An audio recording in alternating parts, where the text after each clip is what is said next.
budaya dan masyarakat.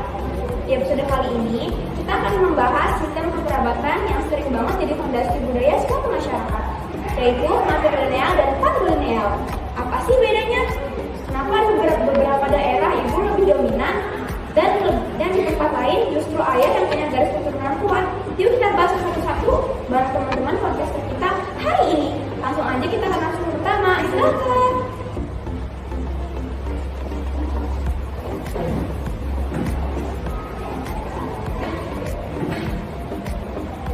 Nah, sebelum kita mulai, yuk kita kenalan sama para narasumber kita. Silakan. Halo semuanya, nama saya Jessica. Halo semuanya, nama saya Prataya Wijaya Cynthia. Halo semuanya, nama saya Najwa Sifazara. Halo semuanya, nama saya Alisa Nela Istihara. Halo semuanya, nama saya Rosina Purwodeni. Kita dari kelas 9B kelompok 3.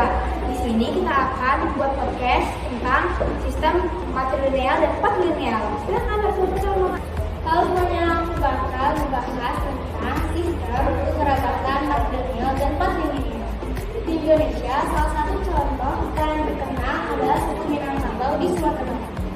Mereka menganut sistem matrilineal, yaitu garis keturunan dan warisan diturunkan lewat ibu.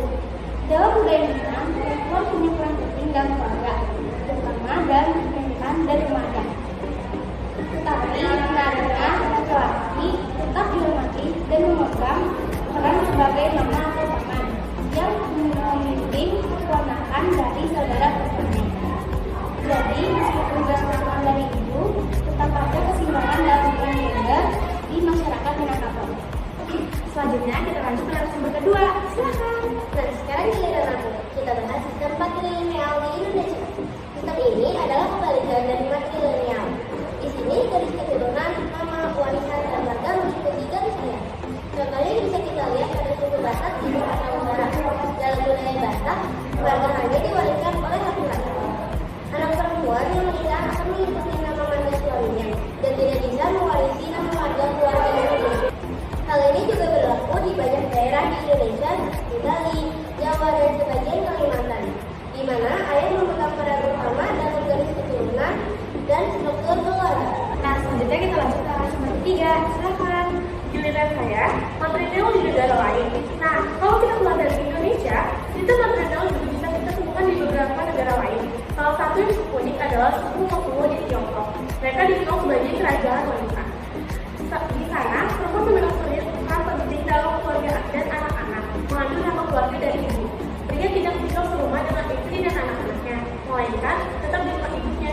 Sistem pernikahan mereka pun unik, disebut love marriage. Sistem matrilineal juga ditemukan pada beberapa suku di India Timur, laut seperti Khasi, serta suku Ghana dan South India. Nah, selanjutnya kita lanjut ke narasumber keempat. Silakan. Setelah itu, sistem patrilineal bisa dibilang paling banyak dianut di seluruh dunia. Contohnya, ada di negara seperti Arab Saudi, di mana garis keturunan dan warisan sepenuhnya mengikuti garis ayah. Anak laki-laki memiliki tanggung jawab melanjutkan nama keluarga, dan perempuan biasanya masuk ke dalam keluarga suaminya setelah menikah. Di Jepang, secara tradisional juga berlaku sistem patrilineal. Keluarga Jepang sangat menjaga garis keturunan lewat anak laki-laki. Dan bahkan dalam hukum warisan, biasanya anak laki-laki tertua yang mendapat tanggung jawab keluarga. Negara-negara barat pun secara umum mengikuti sistem ini. Terlihat dari tradisi memberi nama belakang anak berdasarkan nama ayah. Nah, kita lanjut ke narasumber terakhir ya. Silakan. Nah, kalau kita bandingkan, sistem matrilineal dan patrilineal punya keunikan masing-masing. Matrilineal lebih menonjolkan peran perempuan dalam garis keturunan, sedangkan patrilineal memberikan peran utama kepada laki-laki.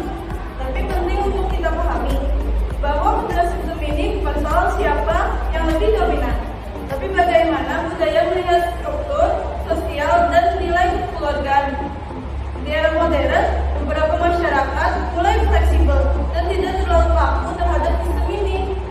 Tapi nilai-nilai adat tetap menjadi identitas yang berharga. Terima kasih sudah datang podcast kita hari ini. Jangan lupa like, comment, and subscribe ya. Kami dari kelas 9B kelompok 3 SMK Betul Diri ya. See you!